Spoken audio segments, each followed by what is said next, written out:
You walk into a brand new cafe in your neighborhood. You ask the barista, "What do you recommend?"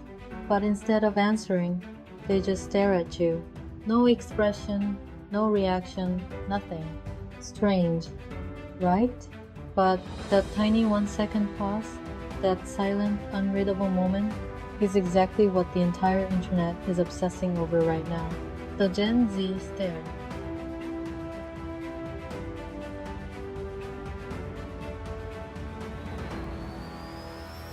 When someone refuses to respond to your question and just stares at you, expressionless, uninterested, unblinking, not smiling, not frowning, simply holding your gaze, it feels almost like you stepped into someone's house without warning. That kind of uncanny discomfort.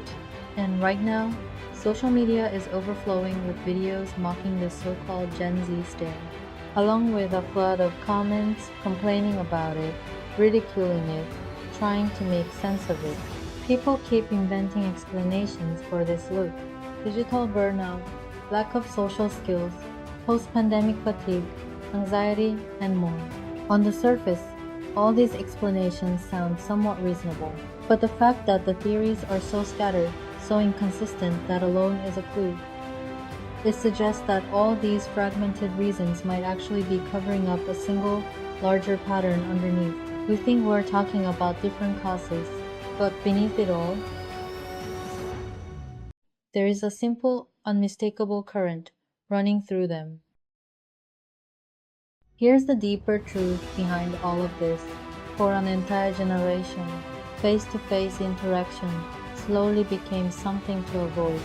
And it happened right in the middle of adolescence. The very period when social skills are supposed to form.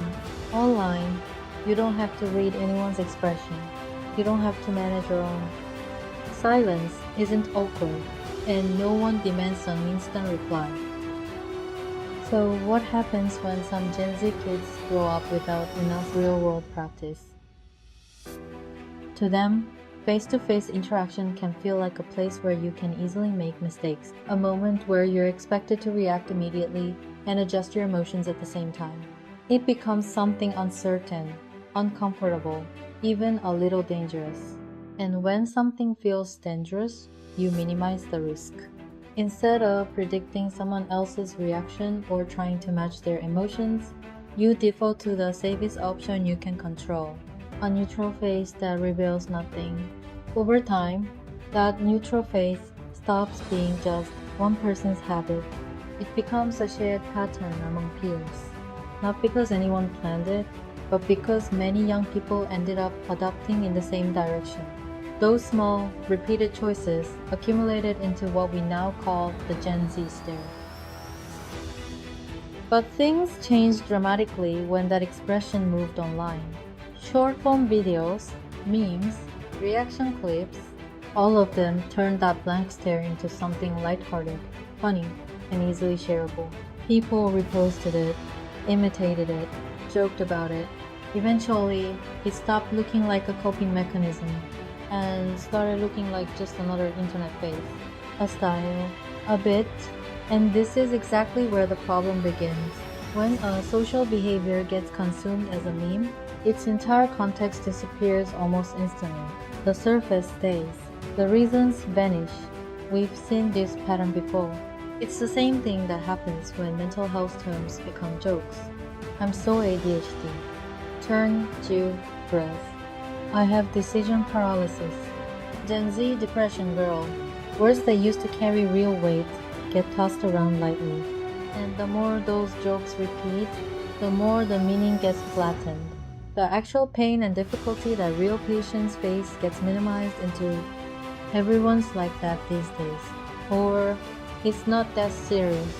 And in the end, the people who truly need understanding end up facing something else instead. The solid wall of stigma. So in the end, the real issue isn't the Gen Z stare itself. The deeper problem is how easily so many social realities get turned into memes. Whether it's a facial expression, a mental health term, or a generational conflict, when something becomes a meme, the context that created it fades almost instantly. What remains is the thinnest shell, and that shell invites even more mockery, oversimplification, and misunderstanding. The discomfort behind the expression, the environment that shaped the behavior, those parts stop being discussed. And unless we take a closer look at those underlying causes, this pattern will repeat. The same mechanism will get applied to different problems, different generations, different behaviors.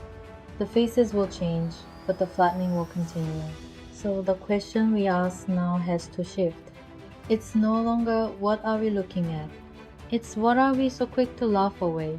The Gen Z stare is just one of many signs, reminding us that this question is long overdue.